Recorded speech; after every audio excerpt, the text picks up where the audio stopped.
Cheguei aqui de novo, um pouco preparada, um pouco não, sempre preparada, né? Um soldado no quartel está sempre em forma para enfrentar qualquer batalha, né? E a batalha que nós travamos diariamente é com aqueles que são contra, com aqueles que não nos aceitam, com aqueles que por vezes nos criticam. Eu não estou preocupada com isso, nem um pouco. Eu estou preocupada sim em agradar a quem me serviu tanto, a quem sendo filho tornou-se servo por humildade, nos dando exemplo maior de fruto do Espírito Santo, Jesus Cristo, meu Salvador. É por isso que eu volto aqui hoje. Acabei de ouvir uma mensagem maravilhosa, uma mensagem excelente de um homem de Deus, muito consagrado, muito inspirado e cheio do Espírito Santo.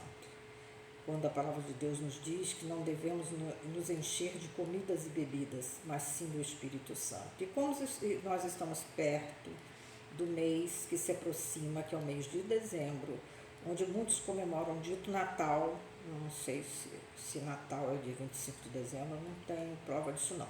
Eu não tenho prova disso, mas quem comemora pode fazer sua comemoração, se quiser fazer, mas eu costumo fazer naquilo que eu creio, naquilo que eu vejo, naquilo que eu sigo, naquilo em que sou doutrinada, que é a Bíblia, a palavra de Deus.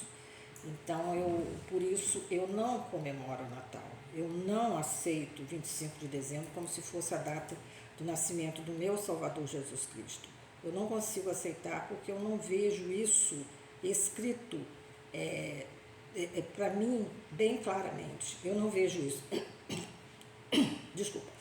Eu não vejo isso escrito na palavra de Deus, a qual eu sigo e a qual eu sirvo a Ele, em espírito e em verdade, porque é assim que agrada a Ele, que o nosso serviço de fé cristã seja feito em espírito e em verdade, não na carne. Ela é mentirosa, ela é falsa, ela é movida por momentos de incentivo, momentos de, muitas vezes, de uma certa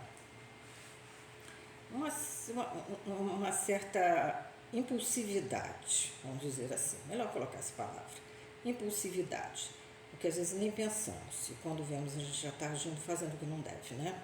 Então, a gente é muita gente, mas o caso que eu quero dizer a gente, eu digo assim, de um modo parcial, não geral, que eu não posso generalizar isso, não sei da vida de ninguém, né? Então eu falo assim de um modo mais que possa alcançar aqueles que estão firmes e firmes na palavra de Deus, porque conhecem e sabem do que eu estou falando. Então, eu estava pesquisando aqui, segundo o que eu acabei de ouvir nesse momento, toda noite eu medito na palavra, toda noite eu não consigo, eu não me canso, eu não enjoo, eu não consigo ficar sem meditar na palavra. Eu acordo muito tarde, tá? Muita gente já sabe disso. Eu acordo bem tarde, mas eu durmo muito tarde. Entendeu? Não é porque eu fico lendo a Bíblia, não. Hoje minha garganta está me detonando. Mas não é porque eu fico lendo a Bíblia, não. Antes fosse, né? Mas também não sou fanática, não, tá? É porque eu gosto mesmo de gravar para vocês, eu gosto de saber que vocês estão bem. Eu sei que muitos estão passando por problemas enormes que não cabem na nossa ideia, né? No nosso pensamento. E muitas vezes ficam qualificando as atitudes de Deus para conosco. Nós não podemos fazer isso de maneira nenhuma. Ele tira aquilo que é nosso, muitas vezes, para o nosso bem. Ou aquilo que pensamos que um dia possa ser, ou aquilo que pensamos que aquilo é nosso, e não é. O que interessa para Deus é a nossa fidelidade, a nossa vida com Ele, a nossa vida de devoção. O que é devoção? Dedicação inteiramente a Ele. Ah, Ana Maria, você agora está fanática, né? Você agora é Bíblia, né? Bíblia em cima de Bíblia. É, Bíblia em cima de Bíblia, sim. Já estou nos 45 do segundo tempo. Graças a Deus, Deus está me dando consciência para eu fazer isso. É isso que eu quero para Ele. É isso que eu quero para mim. é isso que me faz bem, é isso que me constrói, é isso que me dá forças, é isso que me ajuda a seguir uma vida de santidade diante da palavra dele. Errando? Errando sim, mas sabendo quando erro e não tendo prazer no erro. Porque aquele que tem prazer no erro, ele continua normalmente errando da mesma forma. Eu não pretendo fazer isso com a minha vida, não quero isso para a minha vida. Não foi isso que eu aprendi, não é isso que eu estou aprendendo. Sou membro de igreja, sim, sou membro de igreja. Me converti ao Evangelho de Jesus Cristo, ou a Jesus Cristo, meu Salvador, no ano de 1980. Eu não sei se eu me converti, porque ninguém sabe. Se vocês pensarem direitinho, que ele já teve essa experiência de conversão, vocês vão ver que vocês não sabem quando vocês se converteram. O dia, a data, a hora, não sabe. Você sabe a hora que você tomou uma decisão. Porque eu tinha que tomar uma decisão na minha vida. Entendeu? Eu estava naquela de, né? Vai lá e vem cá, e não sabe, vou pensar, e vou pensar melhor, e vou fazer melhor, e não fazia melhor nunca, não pensava nunca. E nisso eu levei mais de, acho que dos meus 14 anos até os 22, não, até os 27 anos. Foram 13, agora que eu estou fazendo as contas aqui, na frente de vocês. Foram 13 anos de pensar e não resolver nada. Então houve um momento em que Deus me deu um puxão de orelha bem, entendeu? Bem puxadinho, tá? E eu tive que tomar uma decisão. Ou eu sigo ou eu não sigo. Ou eu estou com ele ou eu não estou. Tipo assim, eu vou a uma festa social, claro. Se eu tiver uma oportunidade de ali falar com alguém a respeito da minha fé, eu falo tranquilamente, sem fanatismo, sem querer ser chata, né? Que as pessoas às vezes qualificam a gente assim, tá enjoado, tá enjoando com esse papo, com essa conversa. Aqui não é lugar para isso. Realmente, ali não é lugar para isso. Eu vou a um aniversário, vou a um casamento, vou a uma festa de umas bodas, uma coisa qualquer, uma festa íntima, não vou chegar lá e ficar falando, quase que pedindo o microfone para poder falar no meio dos outros. Não vou fazer isso. Isso é fanatismo mesmo. Mas se uma pessoa dá uma entrada ou pergunta alguma coisa, é claro que eu vou responder. É claro que eu vou responder. Ou eu sirvo ou eu não sirvo. Ou eu sigo ou eu não sigo. Não é isso? São as decisões que nós temos que tomar na nossa vida. E é assim que eu prefiro me decidir. Eu quero viver com o meu Deus, para o meu Deus, junto do meu Deus. Porque é com Ele que eu vou passar a eternidade. Tá? Então, já com um tempo já bem adiantado na minha vida, eu tenho que fazer o melhor para Ele. Já que eu não fiz antes, o melhor eu tenho que fazer agora. Que me restem uns 2 anos, 1 ano, alguns meses, alguns dias, algumas horas. Ele sabe, eu não sei. Eu sei que a hora que tiver aí eu vou. Se tiver que ir eu vou. Entendeu? Estando alguém satisfeito ou não, estando alguém triste ou não, mas eu vou. Vou, mas vou para o meu Senhor. Vou para ficar morando com Ele. Vou para minha casa celestial. Eu tenho certeza absoluta disto. Se eu dissesse aqui para vocês que eu não tinha certeza disto, eu estava anulando o sacrifício da cruz, sofrido por meu Senhor e Salvador Jesus Cristo. Ele morreu numa cruz, derramando todo o seu sangue, por mim, por você, por toda a humanidade, que por Deus foi criada a sua imagem e semelhança do pó da terra. Por isso, essa carne aqui vai voltar para o pó da terra, mas o Espírito que em mim habita vai voltar para Deus, porque Deus soprou nas narinas do homem ou do ser humano em geral o seu Santo Espírito. E é assim que eu vou seguir. E é assim que eu creio, e é assim que eu quero, e é assim que eu sou consolada e confortada.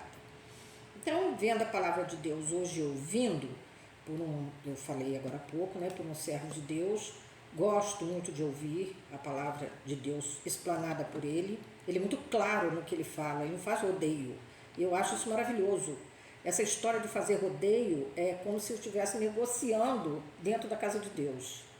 Entendeu? Fazer rodeio para agradar fulano e ciclano, fazer rodeio para não ferir alguém que não segue aquele parâmetro de espiritualidade, fazer rodeio para porque hoje fulano, meu amigo de tantos anos, está aqui, ou minha amiga de tantos anos está aqui e ela não é evangélica como eu sou.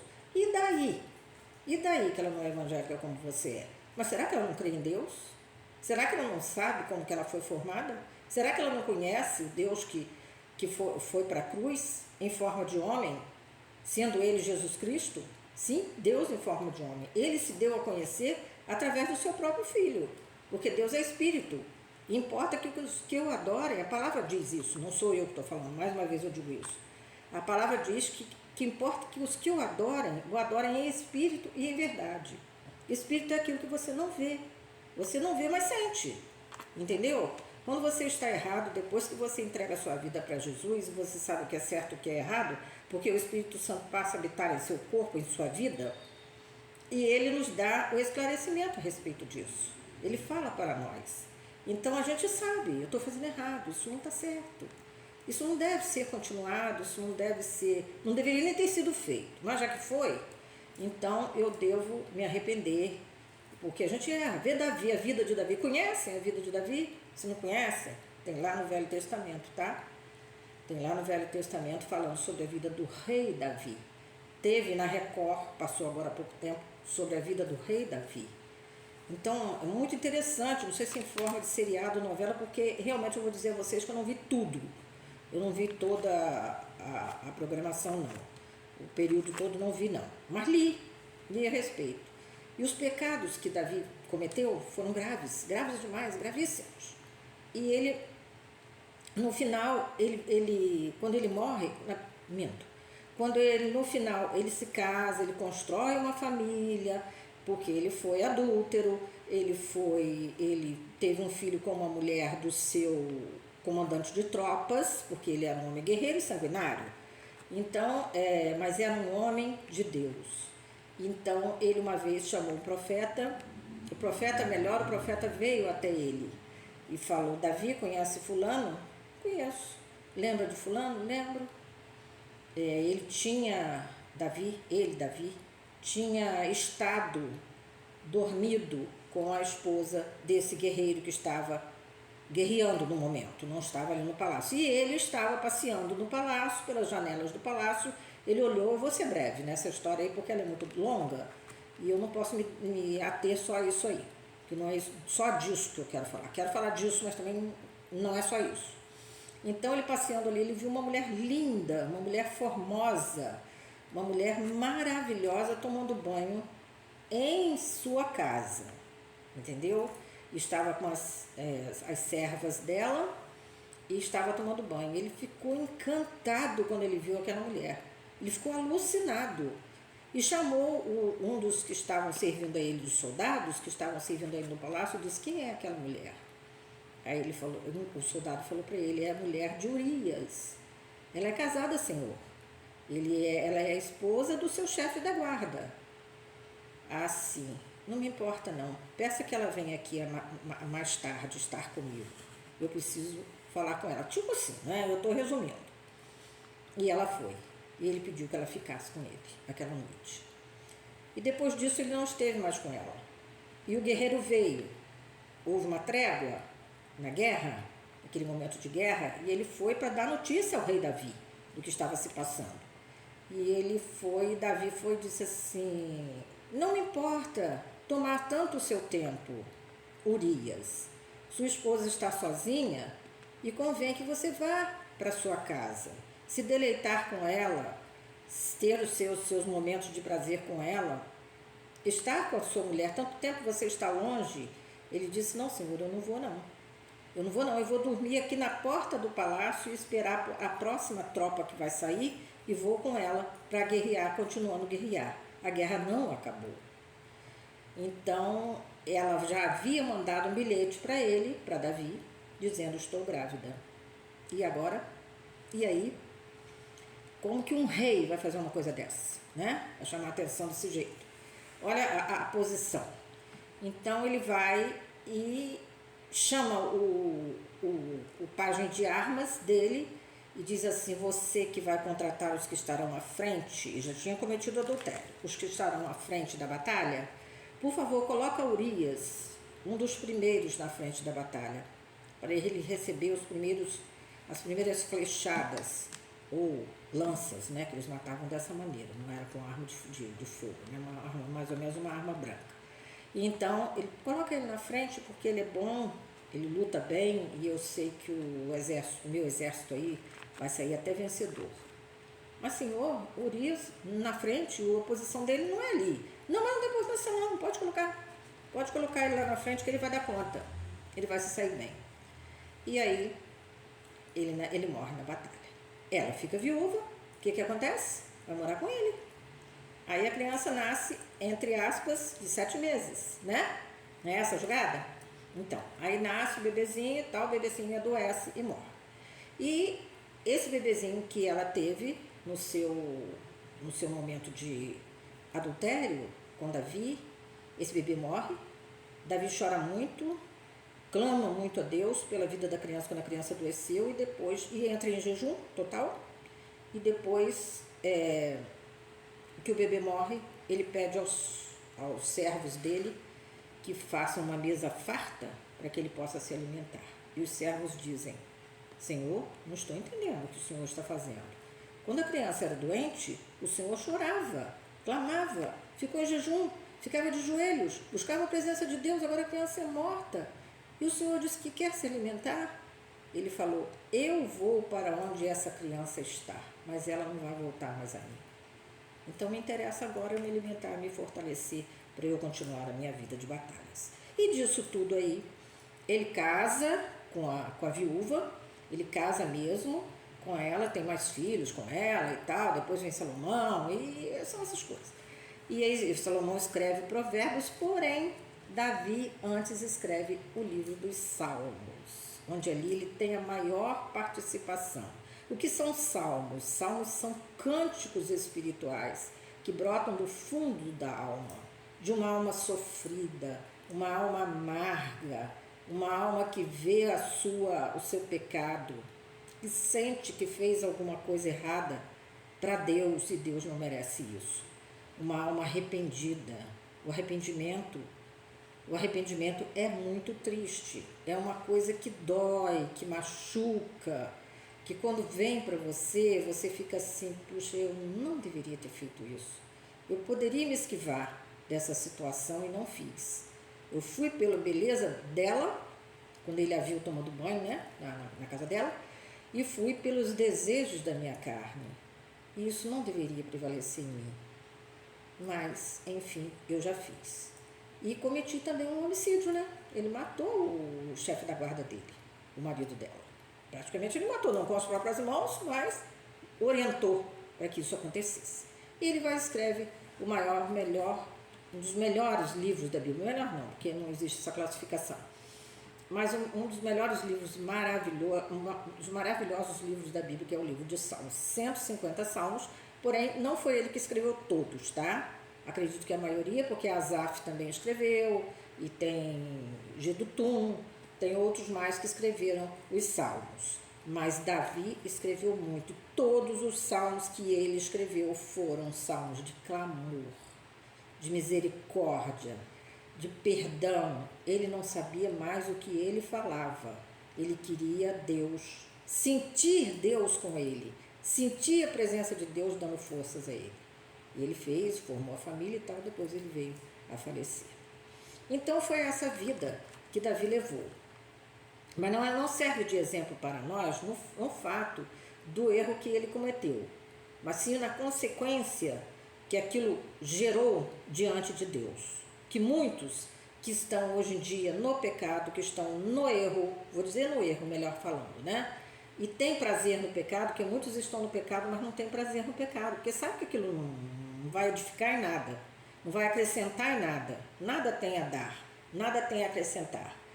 E aqueles que estão muitas vezes pensando em viver uma vida regalada, uma vida de mundana, é isso que eu vou dizer. Não é família não, amigos, não é família que eu estou falando não. Vida em família é uma coisa diferente. A família foi instituída por Deus para que nós vivêssemos em união. Não é isso que eu estou dizendo. Eu estou dizendo que uma vida assim regalada, uma vida cheia de oba-oba, uma vida de coisas que não vão produzir futuramente, que futuramente, que esses hoje, falando, abrindo esse parênteses aí, hoje nas igrejas de Cristo é muito difícil você evangelizar um jovem, é muito difícil. Um adolescente, começar pelas criancinhas, as criancinhas têm que saber quem é Deus. Uma vizinha, amiga minha, uma vez me falou assim, meu sobrinho tem que conhecer a Deus, ele não sabe nem quem é Deus. Eu falei, pois é, já está na idade disso, né? Já entende, já fala tudo, já brinca, já vai para a escola. Por que não saber quem é Papai do Céu? É difícil hoje nas igrejas, sabe por quê? Porque criança não rende, tá? Financeiramente, criança não dá retorno financeiro para a instituição ou para a igreja. Não estou falando mal, mas estou falando de um procedimento que não deveria acontecer. Os jovens ainda cantam, ainda tocam os seus instrumentos, uma guitarra, um violão, uma bateria, são animados e tudo, mas há louvores e louvores, tá? Porque hoje em dia até em ritmo de funk, eu já ouvi um louvor outro dia que entrei numa casa comercial. Fiquei apavorada. Aquilo ali não é porque eu sou idosa, entendeu? Eu sei, eu reconheço, sei da minha idade, me coloco no meu lugar, entendeu? Eu não estou me colocando no lugar de outras pessoas, mas vi que aquilo ali estava muito escandaloso. E, meu Deus, como é que pode ser isso para servir a Deus? E o Senhor então se preocupa em escrever a algumas igrejas pelos seus procedimentos doutrinários conforme a Bíblia Sagrada.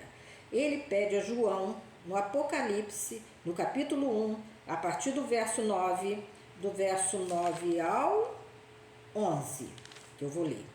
Eu, João, que também sou vosso irmão e companheiro na aflição e no reino e paciência de Jesus Cristo, estava na ilha chamada Patmos por causa da palavra de Deus. Ele foi levado até lá orientado por Deus. E pelo testemunho de Jesus Cristo, para ele, Jesus, para nós, Jesus deu seu maior testemunho, né, de fidelidade ali naquela cruz. Eu fui arrebatado em espírito no dia do Senhor e ouvi de trás de mim, ou seja, no dia que o Senhor escolheu para falar com ele. Esse é o dia do Senhor, tá?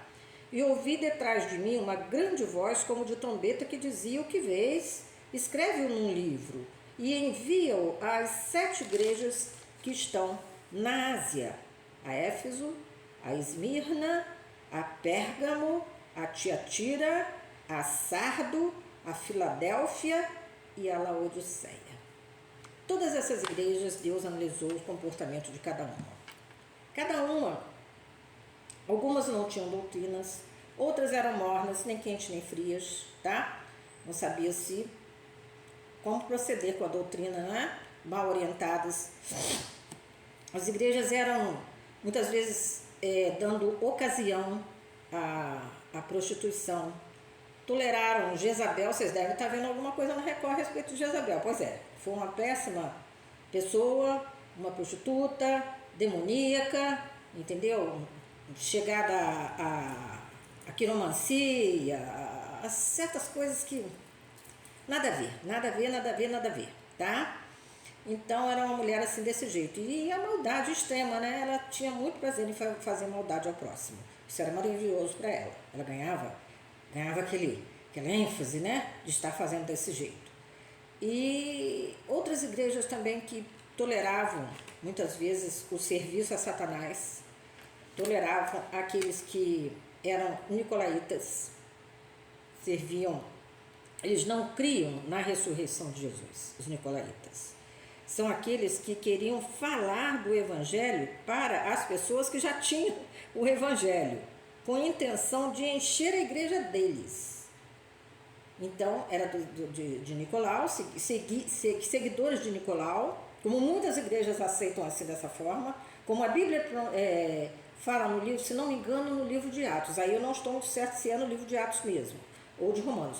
Mas fala assim, uns seguem a Paulo, eu sou de Paulo, eu sou de Cefas, eu sou de Jesus Cristo. Então aqui eles diziam, eu sou do Nicolau e eu sou de Jesus Cristo. Eu sou, afinal de contas, você é de quem? Quando você partir daqui, quem que vai receber você? é um desses aí, que já morreu e que vai estar esperando a ressurreição, ainda está no túmulo, esperando a ressurreição. É para pensar, né? Então vamos escolher a quem servir. As igrejas às vezes promovem eventos, sim, pregadores de fora que vêm, aniversário da igreja, aniversário de departamentos, como das senhoras de oração, as Déboras, mulheres que oram por seus filhos em específico, e outras comemorações mais que as igrejas fazem. Então chamam pregadores de fora. Hoje não é o meu pastor que vai pregar, não, o meu pastor. Não é o meu pastor que vai pregar, não é o pastor da minha igreja que vai pregar. Hoje eu não vou não. Hoje eu não vou não. Sinto muito, mas não vou. Porque não vou gostar, não vai ser ele, não vai ser no estilo dele, não sabe nem quem é. Não vai ser ele, não vou seguir no estilo dele.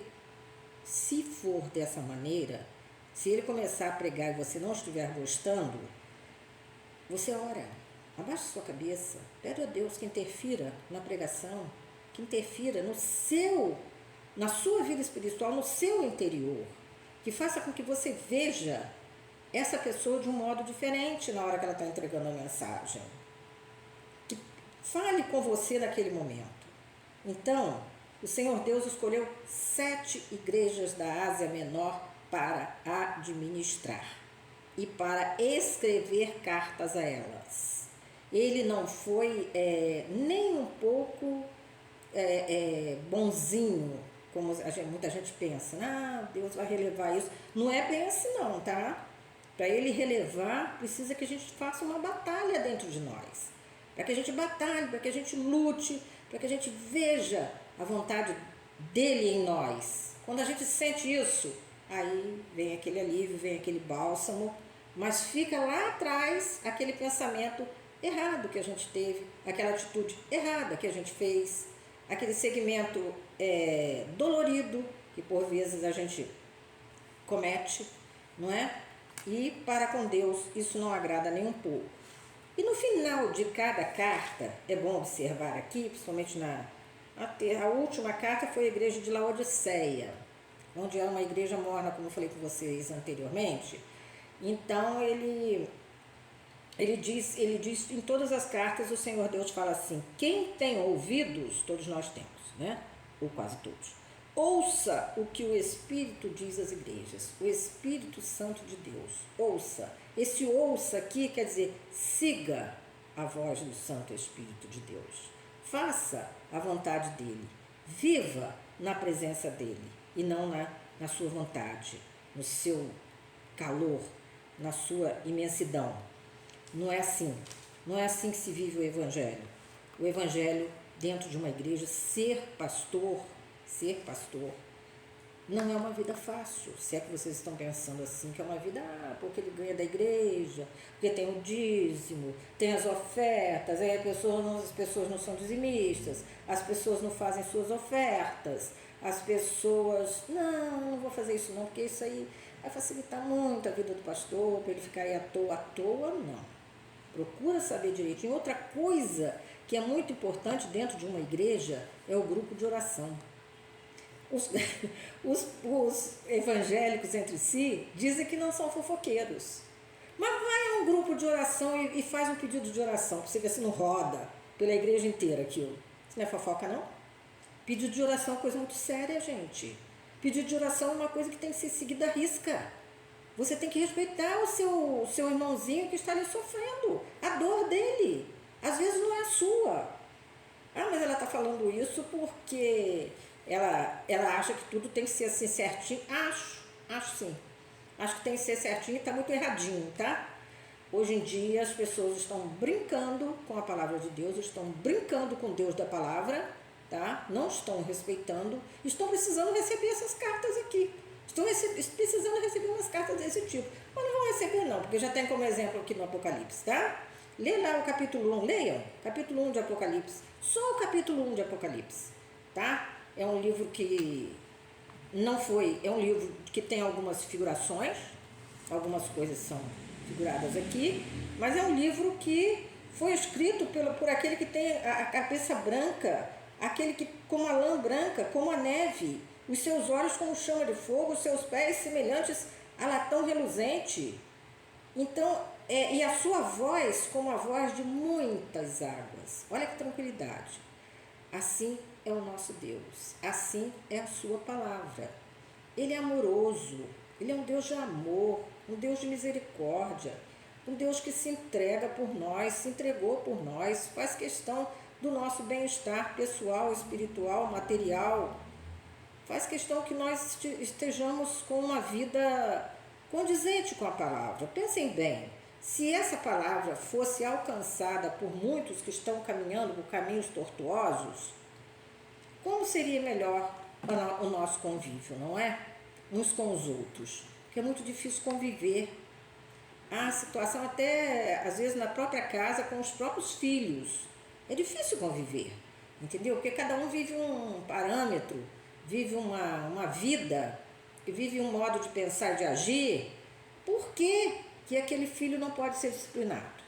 Por que aquele filho, quando criança, não pode ser ensinado a ajudar a criar, a cuidar da casa? Eu me lembro de uma vizinha minha aqui, e eu tenho muitos exemplos, né? Porque 7.1 no motor não é fácil. Não é pouco tempo, não. Graças a Deus por isso.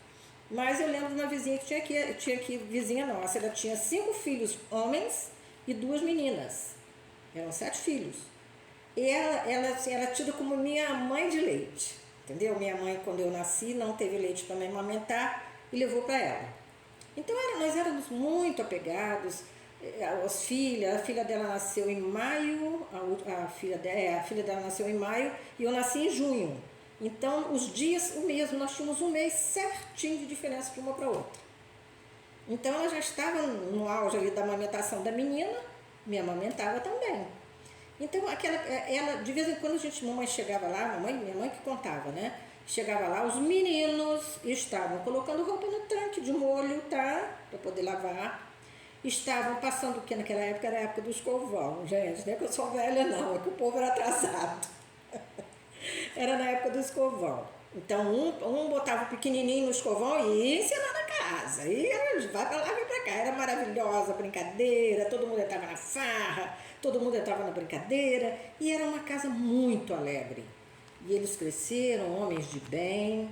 Hoje só tem, se não me engano, 4.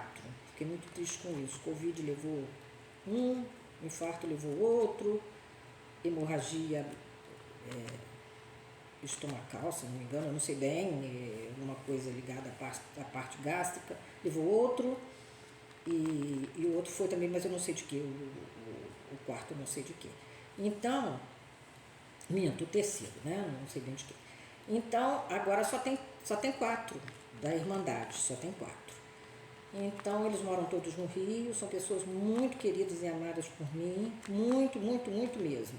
Estiveram aqui em casa, de vez em quando vem a Campos, vem aqui me visitar, a gente faz um lanche. É muito agradável estar com elas, né? As meninas é que vêm. Um dos meninos, o mais novo no caso, veio, mas quando a minha primeira filha nasceu, ele esteve aqui. Minha filha já vai fazer 40 e algumas coisas, alguns anos, tá? Ela não vai gostar disso não, se ela souber que eu falei a idade dela aqui no vídeo. Ai, meu Deus, tanta preocupação com isso, eu não estou nem um pouco preocupada com a idade. Eu estou preocupada com como que eu vou sair daqui, entendeu? De que maneira que eu vou sair deste mundo. E eu tenho que deixar alguma coisa boa, eu tenho que fazer alguma coisa boa para que isso aconteça. E eu preciso demais de estar com meu Deus, eu preciso demais de falar das coisas de Deus, eu preciso demais de agradar o meu Deus, para Ele me dar tanta coisa, nunca me faltou nada, nada. Sabe o que é nada? É nada mesmo, nunca me faltou nada. Eu só precisei ser sustentada dentro da minha casa até os 16 anos. Daí para frente, eu passei a orientar algumas crianças na antiga escola primária. Depois eu fiz a carreira inicial, que naquela época se fazia, não sei se hoje em dia faz, não sei, estou por fora. Então eu fui para uma escola do estado, trabalhei 2 anos. Depois eu fiz concursos, fiz para a Caixa Econômica e passei para a Caixa Econômica, e na semana seguinte eu fiz para o Banco do Brasil, passei para o Banco do Brasil. Então, entre um e o outro, como eu já estava, né, com a idade mais 19 anos, por aí, então eu e meu noivo resolvemos nos casar, então a gente tinha que tomar uma decisão. A Caixa Econômica me fazia ficar 8 horas de serviço. Falei, não, recém-casada, 8 horas trabalhando, chegar em casa um bagaço, depois que vier filho, então meu marido que já tem bem mais idade do que eu, temos uma diferença relativamente grande. em idade. Ele dizia, eu não quero ser pai no momento de ser avô. Então, eu tive a minha primeira filha, antes de 1 ano de casado, não casei grávida não, tá? E se casasse também era problema meu, não de ninguém. Mas não casei grávida não, graças a Deus não. E um dia nem tô falando isso aqui, né? Vocês vão me achar assim, ela é doida, maluca. Um dia nem tô falando isso. Ah, não tô ligando, não tô nem aí. Mas o importante é que eu não casei grávida, naquela época, 1977, não ia pintar muito bem isso aí não, né? Não ia ficar muito legal, mas não casei. Então eu tive a minha primeira filha, depois quase 4 anos depois tive a segunda, parou. Eu falei com ele, ó, fechou, acabou a fábrica, não me operei, nem nada disso mais, não quis ter mais um, tá? Achei que já era mais do que o suficiente, me dava muita luta, muita preocupação, a mais nova principalmente, e foi uma coisa assim muito tumultuada. E Deus me ajudou muito, como eu ia dizendo a vocês, nada nunca me faltou, nada nunca me faltou, nem para as meninas nunca faltou nada, nada, nada, nada. Nem para minha mãe, nem para minha tia, que eram as 2 irmãs com quem eu morava, tá? Eu morei, depois de 3 anos de casada, eu vim morar com elas. E fiquei até o final, até levá-las até a sepultura, né? Então, foi uma vida assim maravilhosa e está sendo uma vida maravilhosa. Eu paro, penso, não vivo no luxo, não vivo não tenho prazer em coisas tão materiais assim, né? Mas graças a Deus vivo bem, dentro daquilo que me abastece, que me satisfaz. A vida é minha, entendeu? Foi Deus que me deu e eu tenho mais é que cuidar dela, né? Tem mais que fazer isso, e cada um de vocês, né? Então, para cuidar cada um de sua vida, vamos ter Jesus, vamos colocar Jesus à frente, vamos ver, vamos procurar, leia o 1º capítulo de Apocalipse, vê essas cartas. Aliás, vai até o capítulo 3, tá? A 7ª carta está no capítulo 3. Está no capítulo 3, isso mesmo. A 7ª carta é para a igreja de Laodiceia. Então vocês leem, parem para analisar isso aí. É muito importante vocês verem daquela época como que a igreja procedia.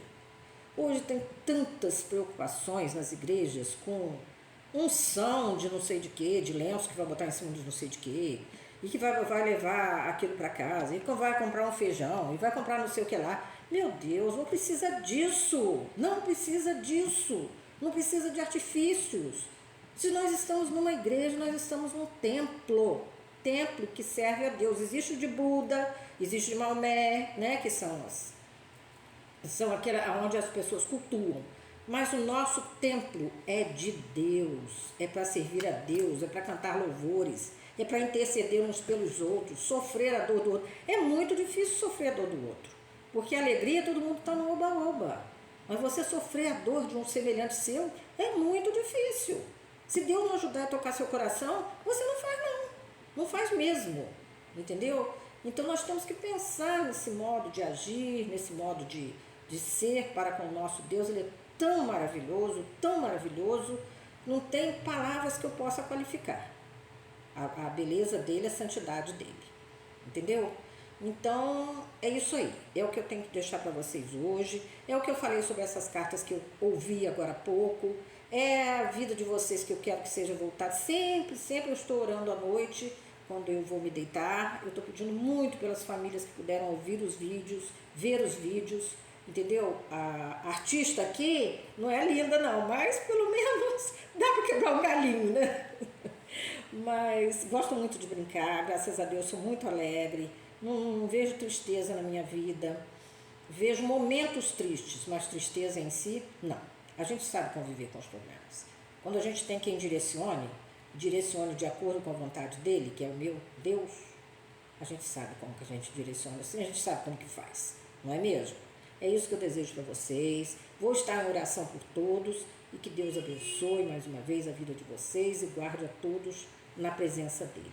Muito obrigada, desculpa as brincadeiras, eu sou assim mesmo, meu temperamento é esse, tá bom? Grande beijo para todos. Tchau.